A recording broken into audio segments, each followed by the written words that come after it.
Ang mahal ng medyo dito. Nagaraya 200. Ang mahal. Sito 320. Grabe. IT bundle pala yan. Bundle. Wala.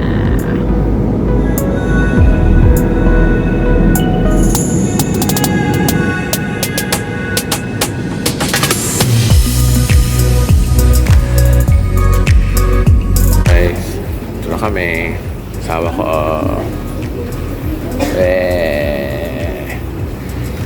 Wrong timing, umuulan yata. Anong yata? So, Bicol International Airport.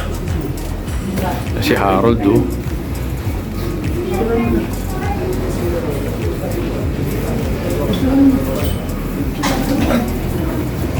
So, this is it. Ulan. Mahal.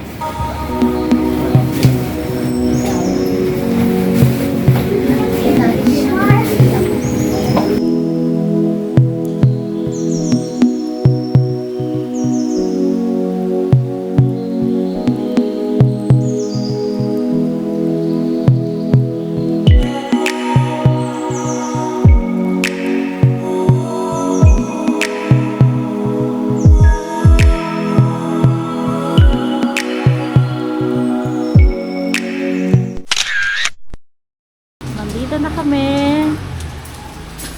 Saan? Basta, hulaan nyo na lang. Saan nyo?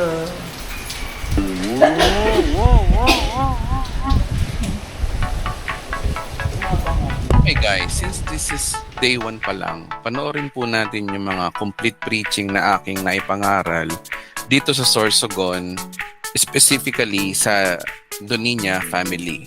Ito yung ikaunang araw. At since meron tayong session 2 at session 3, mapapanood po natin to sa part 3 at part 4. Doon natin to panonoorin.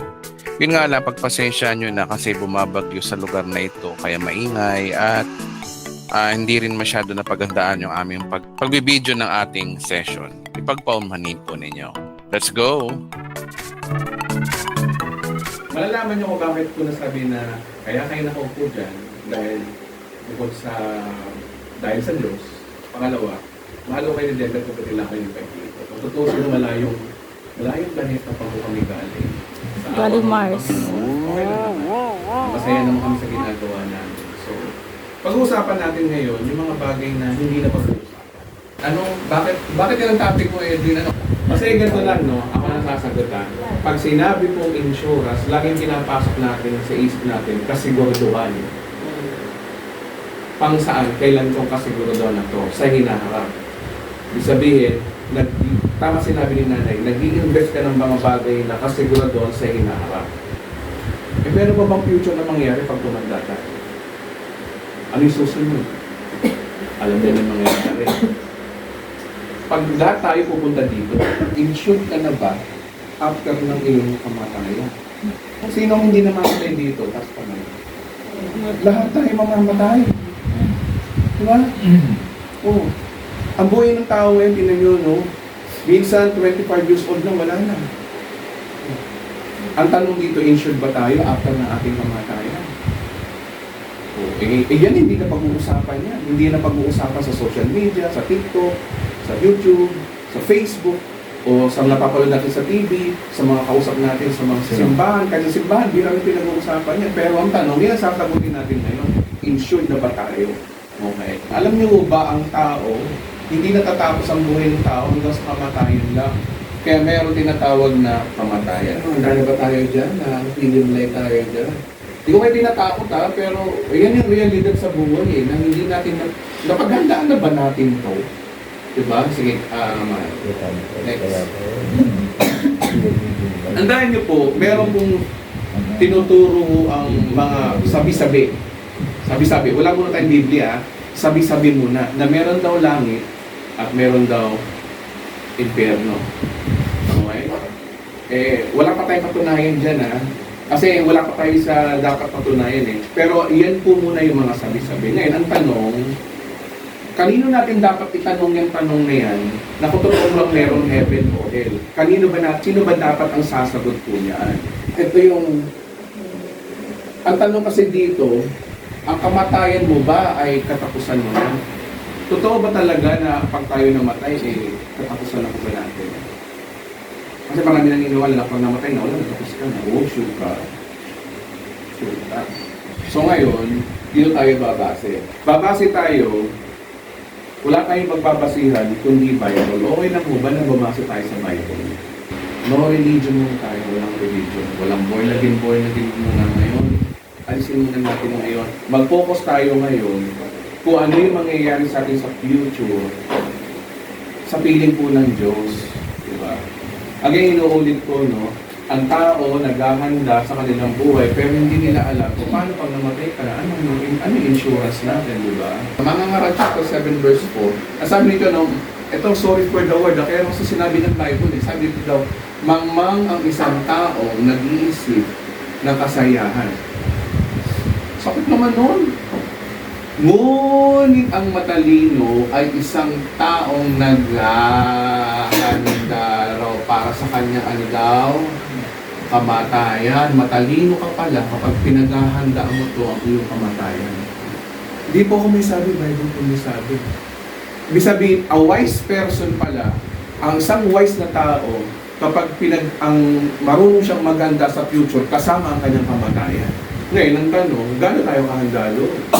Yun ang dahilan kung ba't po kami nain dito sa loob ng 3 araw para ipaliwanag namin sa inyo yung mga bagay na hindi nakapaliwanag ko.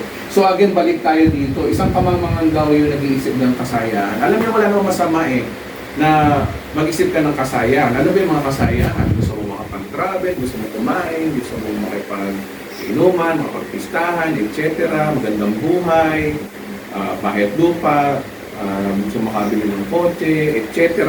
Wala namang masama doon. Kaya nga lang daw, nagmumukha daw mangmang kapag hindi ka naghanda sa iyong kamatayan. Hindi po ginajudge ng Bible yung mga tao nag-iisip ng gusto ng kasayahan. Ang kasayahan po ay natural. Naiintindihan ng Diyos na gusto natin maging masaya. Pero isa daw kamangmangan daw kasi yung hindi ka naghahanda dito sa kamatayan mo. Ibig sabihin, mga kapatid, hindi naman po kami sa Bible. Kung babasahin yung Bible, talagang ginamit talaga yan ang word. Parang nagmumura yung Bible, no? Mangmang daw, isang tao nag-iisip na kasaya, ngunit matalino ang isang tao naghahanda ng kamatayan. So anong kamangmangan dito? Yung hindi ka naghahanda sa iyong kamatayan. Okay? So ngayon ang tanong, paano ba maging handa? Ngayon ang tanong, ano ang mangyayari ba pagkatapos ng kamatayan? Ano may mangyayari sa atin? Ayon po dito, babase lamang po ako dito, hindi sa sinasabi ng mga tao. Ayon po sa Lucas, no, chapter 16, verse 19 to 31, may sinabi po si Jesus. Meron siyang istorya, mga kapatid. No? Sabi dito, no, may isang mayamang lagi nagdaramit ng mamahal at sagasagana sa pagkain araw-araw. Ito, meron daw istorya si Jesus. Meron daw isang mayaman, sagana sa lahat ng bagay. May isa namang pulubi, may mayaman, tapos may mahirap.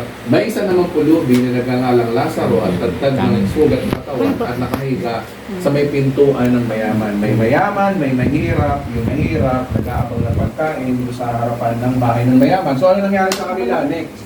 Okay. Sa hangad na matapunan man lamang ng mumong nahuhulog mula sa pag ng mayaman, ang doy nilapitan siya ng aso at dinilaan ang kanyang sugat. Okay, so sobrang hirap daw ng mahirap na to. Gusto lang daw makakain man daw, kahit man daw mumo, kahit man, kung sana parang tira-tirang pagkain o kahit kanin baboy man lamang sa terminology natin ngayon makakain.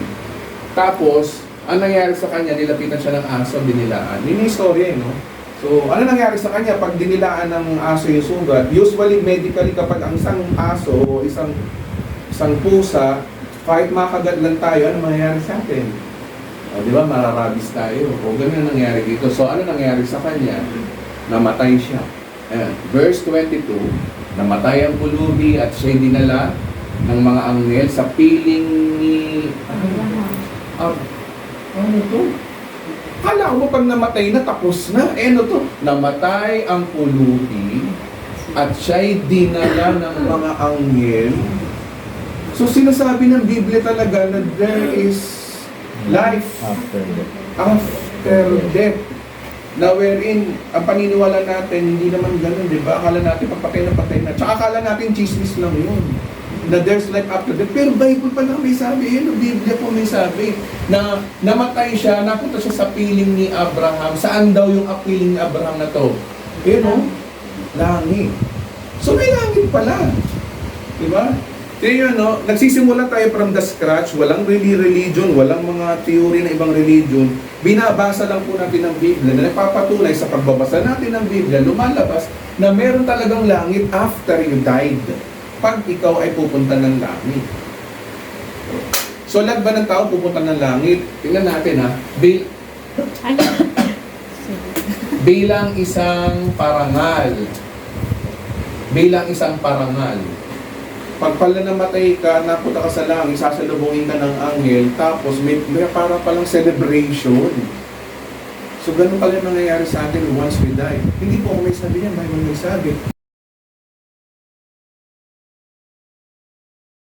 Tapos namatay rin ang mayaman at ano daw? Inilibing. O, nilibing lang. Ano nangyari?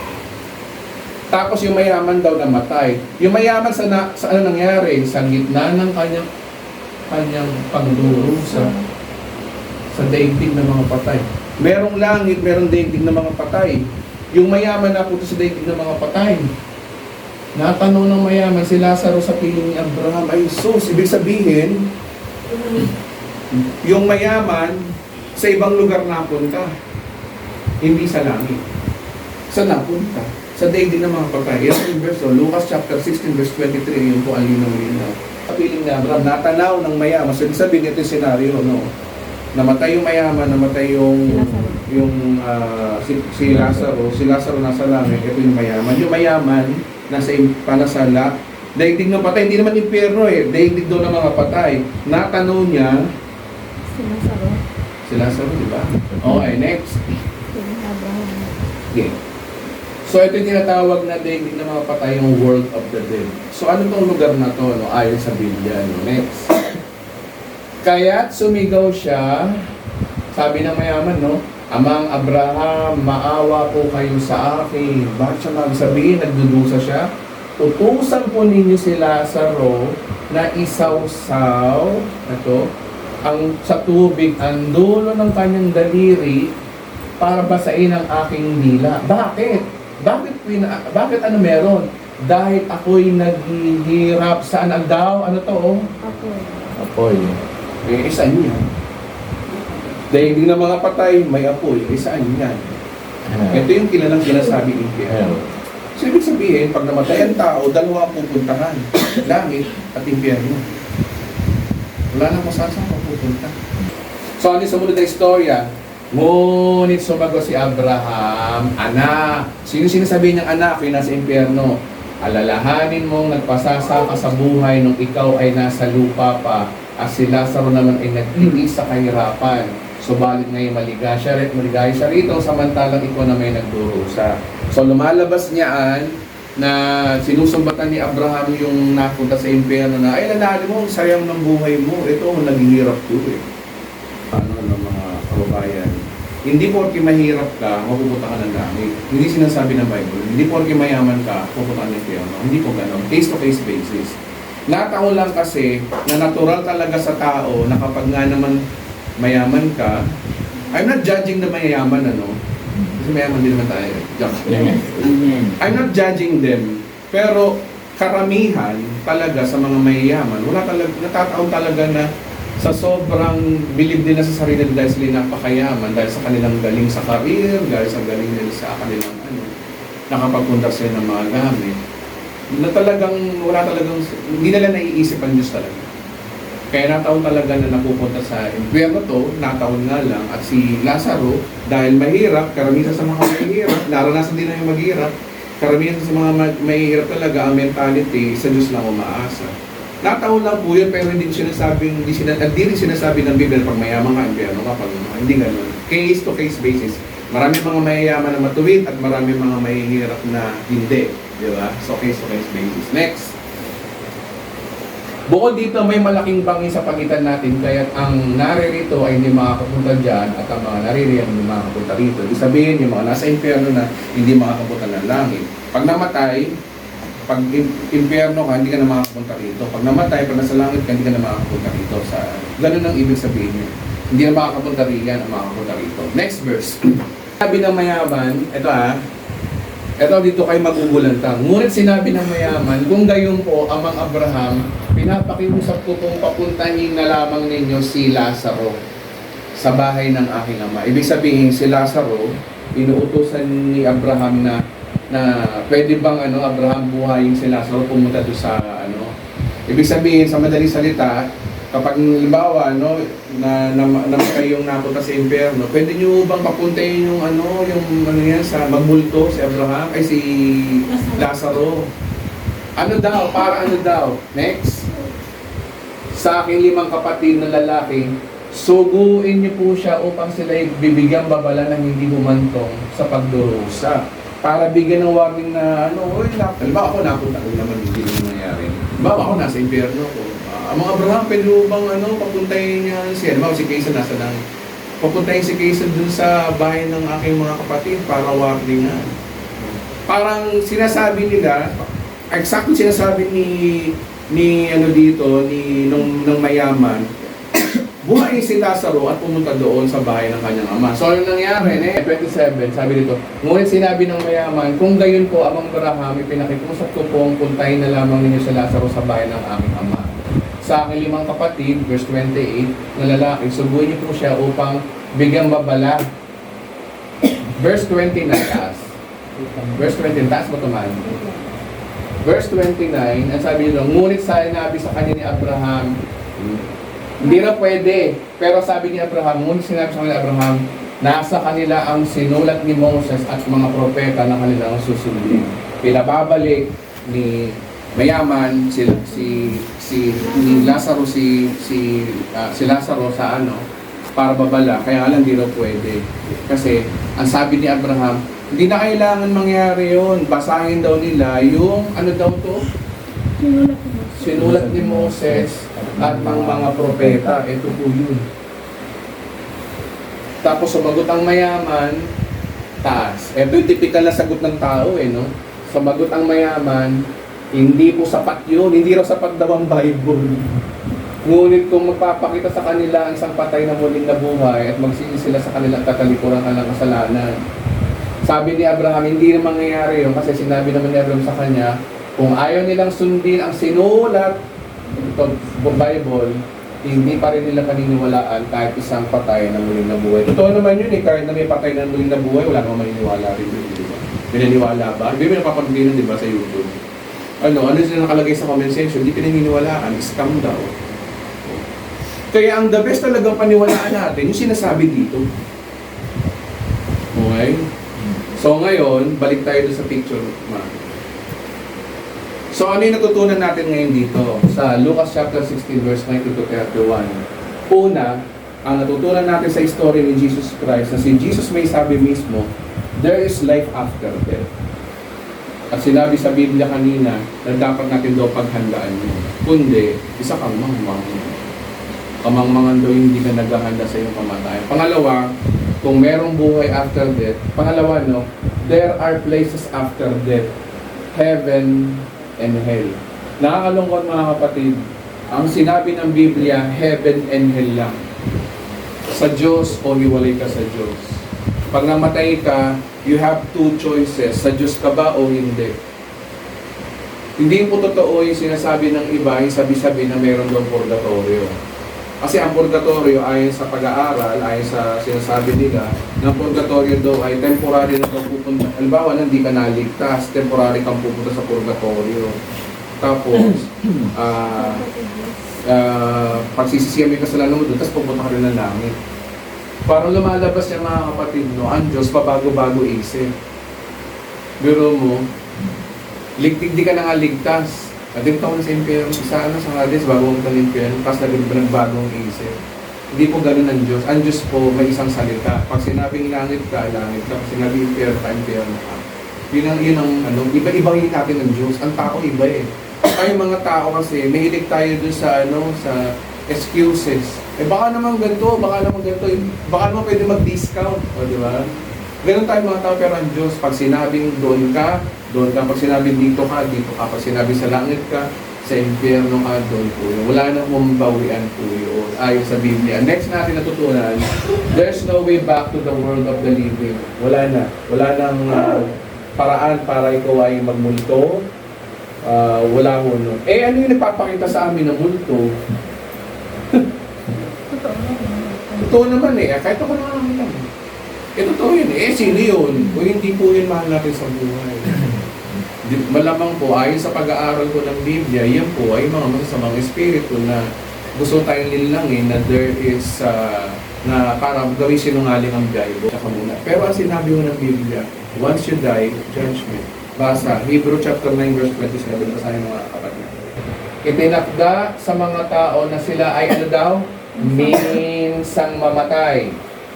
At ano daw yung pagkatapos ay paghuhukom. Wala na. Wala na kasunod. Paghuhukom ka agad. Okay, so balik tayo doon sa ating pinag-aaralan. Balik tayo dito. Next. Scripture is the key of salvation. Nandito po yung insurance natin. Ang tanang, binabasa ba natin ito? Simulan natin yung basahin. Hindi natin binabasa to. Ibang religion pinagbabawal basahin. Pero I encourage yung mga kapatid panahon na malapit ng matapos ang mundo, dumating na po yung mga dilubyo sa paligid natin. Malapit na dumating ang ating Panginoon. Panahon na basahin na po natin. Don't forget, nandito yung insurance natin, okay? So, ito ngayon ang pag-usapan natin bago ko matapos. Paano ho ba maligtas? Ito may sinabi po si Jesus. Paano daw maligtas? Ito, si Jesus may sabi dito, hindi lahat ng tumatawag sa akin ng Panginoon ay makakapasok sa kaharian ng langit. Sa langit. Kundi lamang sumusunod sa kalooban ng aking amang nasa langit. Hindi daw lahat na nagdadasal kay Jesus makakapunta sa langit. Hindi porke nagdadasal ka kay Jesus makakapunta ka na. Kundi sumuyo lamang daw sumusunod sa kalooban ng aking amang nasa langit. Ngayon ang tanong, kung ang kaligtasan ay pagsunod sa kalooban ng kanyang amang nasa langit, eto ang tanong. Ano ba ang kalooban ng kanyang amang nasa langit? Ano ba ang kalooban ng Diyos? Ito na guys, makinig kayo dito. Ito na yung sagot sa insurance natin kapag namatay po tayo. Ano ba ang kalooban ng Diyos? Ano ba ang kalooban ng Ama? Sabi rito, John 6:40, sapagkat, nalinaw dito, ito ang kalooban ng aking Ama. Ano raw ang kalooban ng Ama para ikaw maligtas? Ang lahat na pumupunta ba ng church? Hindi. Ang lahat ng nagpa-born again? Hindi yung sinabi. Ang lahat ng pumapasok sa simbahan? Yung ba sinasabi rito? Ano daw yung kalooban ng Ama? Ang lahat ng kumilala at bilugin ito, sumampalataya, magtiwala, magtiwala sa anak. Sino tong anak na to? Yung kilala natin Jesus. Kilala natin Jesus. Yung ating nakikita na alam natin. Sumampalataya sa anak ay pangako? Magkaroon daw ng buhay na walang hanggan, walang katapusan. Ibig sabihin, buhay ka, ibig sabihin, nasa langit ka. Ano daw yung kalooban ng Ama? Ito lang, sumampalataya. Wala kang gagawin kundi sumampalataya. Ito sa madaling salita. Kanino? Pinanampalatayanan mo si Kristo. Napakadali lang unang kaligtasan. May ibang religion kung anong pinatuturo, maraming ginagawa, pagbabautismo, pumunta ng iglesia, magpaangamon ko. Dahil pang magpa-lumuhod, kung ano-ano mga gumawa na mabuti. Hindi doon ang kaligtasan. Ang kaligtasan po, magtiwala ka lang sa kanyang anak, kay Kristo mismo. Ngayon, ang tanong, sino tinataas ko dito? Ang religion ba? Hindi. Ang grupo ba namin? Hindi. Ang tinataas ko dito, si Kristo mismo na kilala natin, si Jesus. Sino ang bida sa pinag-uusapan natin? Si Jesus. Wala nang iba. Ito ang linaw. At sila'y muli kong bubuhayin sa huling araw. Pangako ng Diyos po ito sa atin. Di ba napakasimple lang po ng kaligtasan? Sa pang verse, next. Ito halina uli, ano? Faith ng kaligtasan. Sabi dito ng sapagkat gayon na lamang. John 3:16 to, no? Sapagkat gayon na lamang ang pagmamahal ng Diyos. Pag-ibig ng Diyos. Saan daw? Sa buong tao, sa sanlibutan. Anong ginawa niya? Kaya't ibinigay niya ang kanyang kaisa-isang anak. Kaisa-isang? Nawala ka na. Kulang. Wala. Bible. Bible. Pasensya na kayo, ha? Ay, isa-isa anak. Ay, sa isang anak po yan, upang ang sino mang sumampalataya. Sa kanya. Sa kanya. Wala. Ay, ito. Mal, baka sabihin, nag-i-scam tayo. Ito nga. Diyan. Gusto ko yung totoo. John 3:16, basahin mo. Putol. Budol. Ito yung totoong video na. Okay, basahin natin. Sapagkat gayon na lamang ang pag-ibig ng Diyos sa sangkatauhan, kaya't ibinigay niya ang kanyang kaisa-isang anak. Capital A to, si Jesus to. Upang ang sino mang sumampalataya, kanino daw sumampalataya? Dito sa anak. Sa kanya ay hindi daw mapapahamak. Hindi po kayo mapapahamak. Hindi po tayo mapupunta ng impyerno kapag tayo ay nanampalataya dito. Kundi ano daw yung kabaliktaran, magkaroon ng buhay na walang hanggan. Sino na naman tinataas ko? Religion ba? Born again ba? Katoliko ba? Sino tinataas ko? Ang tinataas ko dito si Jesus. Kay Jesus lamang ang kaligtasan. Sa Diyos, sa Diyos na nagsakatawan tao lamang po. Wala na hong iba. Magtiwala lamang po tayo sa Kanya. Okay? Okay. Sa pang verse na para mas matauhan tayo ng konti. Ito pa, no? Ito pa yung nature ng kaligtasan. Romans 6:23. Maganda siguro sa Bible natin makita to, no? Kasi maganda yung legit eh. Baka, alam niyo naman, naka-YouTube tayo, di ba? Baka sabihin nila, ano lang, gawa ko lang. 6:23. Romans 6:23 ang sabi, Romans 6:23, sapagkat kamatayan ang kabayaran ng kasalanan, ang kabayaran ng kasalanan, na yung kasalanan ay magpupunta sa atin sa impyerno, ay kailangan may mamatay. Sino yung namatay na yon? Nagbayad, si Kristo, yung kamatayan. Ngunit libre, ayun, mga tolo, kaligtasan, ito daw, oh. Yung mga lait na, kaligtasan, yan, libre, ano yun, wait lang, hindi. Ayan, no, libre talaga. Libre na, kaloob pa, regalo ng Diyos ay buhay na walang hanggan. Paano mo makakamtan tong regalong to? So, magitan ng ating Panginoong si Jesus. Sino na naman ang naitaas? Sino na naman ang binibida ko dito? Ako ba? Ang religion ba? Ang sino ba mga sama? Hindi, si Jesus na naman. Kita nyo, ito ay good news sa inyo. Hindi naman talaga mahirap, maligtas. Kay Jesus lang. Kay Jesus lang. Ang kamatayan ni Kristo, yun ang kabayaran ng ating kasalanan. Kapag nanampalataya kay Kristo, effective sa iyo yun. Yun ang dahilan kung ba't tayo naligtas. Yung kamatayan ni Kristo, yun ang nagbigay sa iyo ng kamatayan para mabayaran mo ng kasalanan.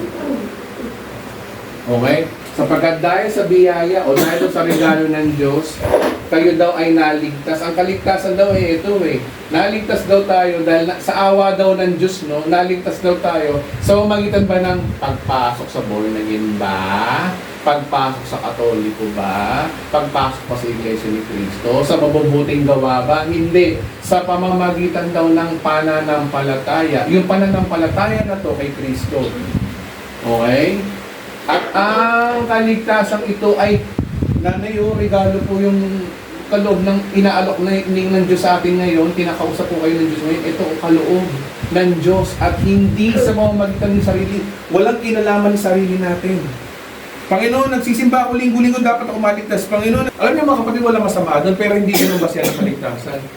Hindi ka ililigtas noon. Ang kaligtasan po noon ay sa pananampalataya kay Kristo. Kaya nga sabi ito, hindi bunga ng iyong gawa. Ano ba yung mga gawa? Yung pinagmamalaki nating gawa. Yung pagiging prayerful mo, pagiging ano mo, hindi doon ang kaligtasan. Ang issue na dito, kaligtasan ha, Kaya't walang dapat ipagmalaki ang sino man. Tingnan nyo, no? Pag sa nasa langit tayo, kung ang kaligtasan ay base sa ating mga ginagawa, maraming mayabang sa langit. Kaya ako naligtas yun kasi nag-ano ko nag-pastor ako no? Nagbigay Kaya ako naligtas, nag-devotion no? Kaya ako naligtas, kaya ako naligtas kasi born again ako Born again, hindi kayo liligtas niyan. Hindi kayo liligtas. Kami born again, di ba? Hindi kayo liligtas ng religion na yan. Kami, ang paniniwala namin kay Kristo, yun ang kaligtasan namin. Kahit mismong grupo ng born again, iba kasi kung magpagturo, no? Kung aso kayo sa born again, ligtas kayo sa Katoliko, hindi. Pareho kayong hindi ligtas kasi religion ang pananampalataya nyo. Pero kung ipopromote nyo si Kristo, yun ang kaligtasan. Kasi sabi rito, hindi nga sa mabubuting gawa Kaya walang dapat ipagmalaki ang sino man. Kasi tingnan nyo, ano mangyayari niya, sumbakan sa langit kaya ako naligtas Kasi nga, bata pa lang ako, pastor na ako, bata pa lang ako, nag-church na ako. Hindi. Hindi ganon. Ang kaligtasan ay naawa lang ang Diyos natin. Tinanggap mo na yung kahabagan ng Diyos. Pagdating sa langit, iisa ang sasabihin ng tao. Sasabihin ng tao, kaya ako napunta dito sa langit kasi dahil dyan, kay Kristo. Isa ang tinataas. Yun po ang tinuturo ng Biblia, na kay Kristo po ang kaligtasan. Ngayon, Edwin, paano yun? Magsisimba pa ba ako? Of course. Yun ay bunga na lamang na ikay naligtas na. Kaya ka lang nagsisimba kasi hindi para maligtas, kundi kaya ako na nagsisimba kasi naging mabuti ang Diyos sa akin, kaya ako nagsisimba. Kaya tinan niyo ako ngayon, no? Kaya ako nagtuturo dito, kaya ako pumunta rito, hindi para maligtas ang matuwa ang Diyos sa akin, hindi. Kaya ako nandito kasi ligtas na ako, sinishare ko sa iba yung kaligtasan na yun, na gusto ko maligtas din yung mga makikinig sa akin. Kaya yung mga nandito. Kami dito, hindi kami nagpapakahirap dito para matuwa ang Diyos sa amin, hindi. Naandito kami kasi natuwa na ang Diyos sa amin, dahil nampalataya kami kay Kristo. At yun ang gusto ko mangyari sa buhay nyo, matuwa ang Diyos sa inyo, at kahit anong gawin nyo, pagpapalayan pa rin kayo ng Diyos, kahit anong gawin nyo. Okay, palakpakan natin si Lord. Okay. Gawa ko at 12, kay Kristo lamang matagpuan ang kaligtasan sapagkat ito, sabi, hindi naman sinabing sa born again ang kaligtasan Hindi naman sinasabing sa Katoliko, hindi naman sinasabing sa Christian, hindi naman sinasabing sa natapos mong pag-aaral ang kaligtasan, hindi Kay Kristo lamang ang natatagpuan ang kaligtasan sapagkat sa silong ng langit sa Kanyang pangalan lamang ang binigay ng Diyos. Ano daw sa ikaliligtas ng tao? Ayun, letra for letra, linaw. Sino na naman ang bida ngayon? Si Kristo. Madaling salita mga kapatid, ang susi ng kaligtasan natin, ang insurance ng ating buhay ay na kay Kristo. Wala nang iba. Ngayon, discretion nyo na po yun kung paniniwalaan nyo ako o hindi. Pinakita ko sa inyo, verse by verse sa Bible, nasa inyo yung paniniwalaan nyo hindi. Pero naniniwala ako, pagkatapos namin makauwi pumunta ng Maynila, naniniwala ako na dito rin simula na mababago na lalo ang buhay nyo. Magkakaroon kayo ng kapayapaan ng pag-isip, lalo pagpapalain ng Diyos ang negosyo nyo, lalo pagpapalain ng Diyos ang inyong trabaho, dahil kasi kayo ay nanampalataya kay Kristo. Ang pagkakaiba nyo lang, pag nangyari sa inyo ito, lahat kami rito, nagkaroon kami ng peace of mind. Peace of mind. Yun po yung nais ni Denver sa inyo, magkaroon kayo ng peace of mind sa ganang buhay. Okay guys, katatapos lang aming preaching. Dito ako nag-preach kanina. Diyan sa mga kabarkada ko. Stated, tawa ko. Pastor Jimmy nandun. So lahat kami okay naman, cool lang kami.